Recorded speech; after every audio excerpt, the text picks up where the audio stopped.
দর্শক, আজকের breaking news, গুপ্ত হামলার নতুন পরিকল্পনা ফাঁস করলেন বনি আমিন। ৫০ এমপি প্রার্থীকে হত্যা করবে আওয়ামী লীগ, রাশেদ খান। আছে আরও গুরুত্বপূর্ণ সংবাদ, চলুন শুরু করি।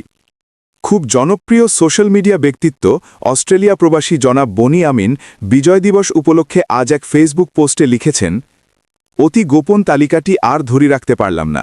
আজ বিজয় দিবসের বিশেষ উপহার হিসেবে জন্মদেশীদের জন্যে হাওয়ায় ছেড়ে দিলাম।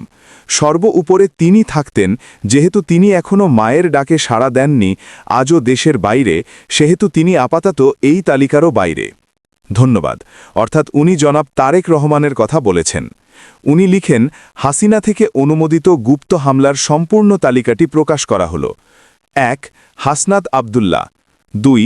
ওসমান হাদি, ৩. মাহমুদুর রহমান, ৪. সাদিক কায়েম, ৫. ফুয়াদ, ৬. আসিফ মাহমুদ, ৭. সর্বমিত্র চাকমা। অন্যদিকে আরেক খুব জনপ্রিয় সোশ্যাল মিডিয়া ব্যক্তিত্ব ডাক্তার পিনাকি ভট্টাচার্য এতে কমেন্ট করেছেন, মাসুদ কামাল কিছু সাংবাদিক দিল্লি থেকে ফেরার পরই ওসমান হাদিকে গুলির ঘটনা রহস্যময়। আওয়ামী লীগ একটা মিশন নিয়েছে, তারা আসন্ন ত্রয়োদশ জাতীয় সংসদ নির্বাচনে ৫০ এমপি প্রার্থীকে হত্যা করবে এবং দলটি তা শুরু করেছে বলে ধারণা করছেন গণ অধিকার পরিষদের সাধারণ সম্পাদক রাশেদ খান।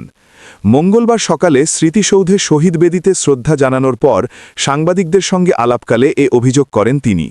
রাশেদ খান বলেন, আমাদের একজন বিপ্লবী যোদ্ধা, বলিষ্ঠ কণ্ঠস্বর, বিশেষ করে আওয়ামী ফ্যাসিবাদের বিরুদ্ধে এবং ভারতীয় আধিপত্যবাদের বিরুদ্ধে যিনি লড়াই করছিলেন, সেই যোদ্ধা ওসমান হাদি ভাইকে কিভাবে হত্যার উদ্দেশ্যে মাথায় গুলি চালানো হয়েছে।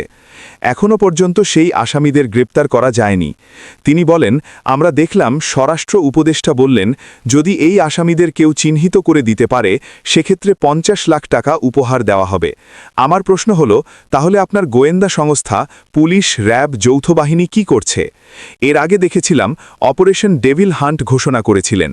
আমার কাছে মনে হয় এইবার যে সরকারের পক্ষ থেকে বলা হচ্ছে অপারেশন ডেভিল হান্ট ২, আমার মনে হয় ফ্যাসিবাদের দোষর যারা সরকারে রয়েছে, উপদেষ্টা পরিষদে, বিভিন্ন সেক্টরে, দপ্তরে রয়েছে, বিভিন্ন বাহিনীতে রয়েছে, ফ্যাসিবাদের ওই প্রেতাত্মাদের ধরার জন্য এবার অপারেশন ডেভিল হান্ট ২ ঘোষণা করা উচিত।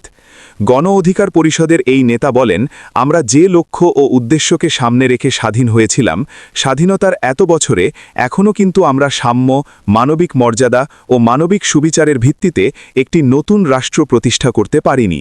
আবার দেখুন, আজকে পঞ্চম দিনে এসেও মূল আসামি ধরা পড়ছে না। এতে জনমনে আরও হতাশা বাড়ছে। এ প্রসঙ্গে মোহাম্মদ আরিফুর রহমান এক ফেসবুক কমেন্টে লিখেছেন, ভাই, সহজ একটা প্রশ্ন করি, বেশি পেঁচাবো না। ১. হাদি যে টার্গেটেড ছিল, এই তার খবর ৩ দিন আগে র্যাবের সাবেক কর্মকর্তার কাছে আসছে, তার মানে হলো এইটা এনএসআই, ডিজিএফআইও জানত। তাহলে তারা কেন সরকারকে এই বিষয়ে ইনফর্ম করল না? যদি করেও, সরকার কেন পর্যাপ্ত ব্যবস্থা নিচ্ছে না? ২. এনএসআই, ডিজিএফআই এর কাছে খবর আসছে মানে তারা তাদের গ্রুপ সম্পর্কে অবহিত। তারা অনুমান করতে পারবে যে তাদের কার্যক্রম কোন কোন জায়গায় হতে পারে, মানে আসামিকে ধরা খুব অসম্ভব না। আবার ওই বাইকটাকে ফলো করে রাস্তার ১০০ মিটার, ২০০ মিটার বা ৫০০ মিটার পরপর যদি ফুটেজ চেক করা হয়, তাহলেও সে এক্স্যাক্ট কোন লোকেশনে থেমেছে সেটা আইডেন্টিফাই করা অসম্ভব হওয়ার কথা না। কিন্তু এখন কি দেখতেছি? হামলার ৪৮ ঘণ্টা পেরিয়ে গেল, পুলিশ এবং গোয়েন্দা সংস্থা কেউই ধরতে পারতেছে না। তারা উল্টো আমাদের কাছে ইনফরমেশন চায়, পুরস্কার ঘোষণা দেয়। মানে তাদের কাজটাই বাকি। তাদের কাজ কি জনগণ করবে? এখন তারা শুটারকে ধরতে পারতেছে না, নাকি ধরতেছে না? পর্যাপ্ত ইনফরমেশন এবং ওয়ে থাকা সত্ত্বেও কেন হেলামি? প্রশ্ন তো আসতেই পারে যে তাকে ধরতে চাচ্ছে না কেন? ১ বছর আগে সে অস্ত্রসহ আটক হওয়ার পরেও কিভাবে জামিন পায়? তার জন্য আইনজীবী থেকেই বা কিভাবে? শুধু তাই না, জামিনের মেয়াদও বাড়ানো হয়েছে। এইবার প্রশ্ন আপনাদের জন্য, যারা কিনা মাঠে আছেন। এই যে এত এত ওপেন সিক্রেট জেনেও, জামিনের ব্যাপার, হেলামির ব্যাপার, এসব জেনেও আমাদের কার্যক্রম কেন শুধু ফেসবুক প্রতিবাদ, মিছিল এবং বক্তৃতায় সীমাবদ্ধ? কেন আমরা ষড়যন্ত্রকারীদের, যারা ভারতের পারপাস সার্ভ করে যাচ্ছে, লীগের পুনর্বাসনের জন্য কাজ করতেছে, তাদেরকে কেন আমরা প্রতিহত করতে পারছি না? কেন এখনও হাত পা বাঁধা? কালকে যে আগুনটা জ্বলল, এটা কেন অভ্যুত্থানের রূপ নিচ্ছে না?